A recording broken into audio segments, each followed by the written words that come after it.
World watched last month as Iranians were beaten and killed for protesting the results of their presidential election. But now the world is letting them know, let them show their support for their struggle. The show of solidarity, protests happening in dozens of cities all across the globe today. We have Frederick Pleiken live at one in Berlin and Paula Newton live in London. And Paula, I want to begin with you. I see some people over your shoulder. Tell us, set the scene for us, and what's the tone among these protesters?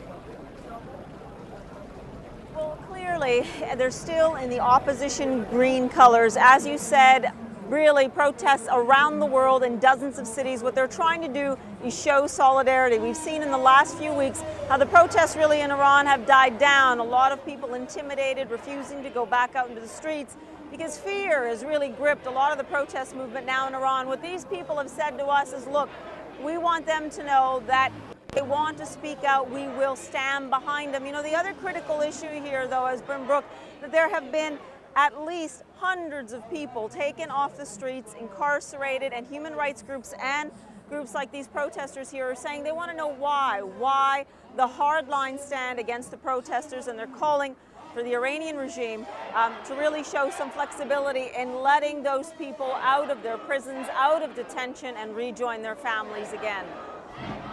All right.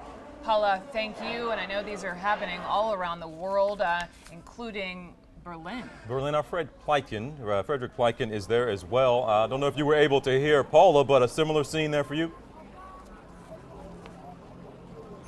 Yeah, you're absolutely right, TJ. I would say that about 1,500 people showed up to this protest here. However, the protests here in Germany are a little more decentralized than they would be probably in Great Britain. You have protests here in several German cities. This is the largest one all over Germany. The other thing they did is they also, of course, did think about the people who are protesting in Iran, but they also talked a lot about the people who were killed in the protests after that disputed election, presidential election there in Iran. There was pictures put up of those who were allegedly killed. There were flowers laid down for those people. And you know, one of the things about these global protests, one of the things that the global protesters are calling for is for the international community to put more pressure on Iran, and that is certainly something that played a very large role here because Germany is one of the largest trading partners that Iran has, TJ.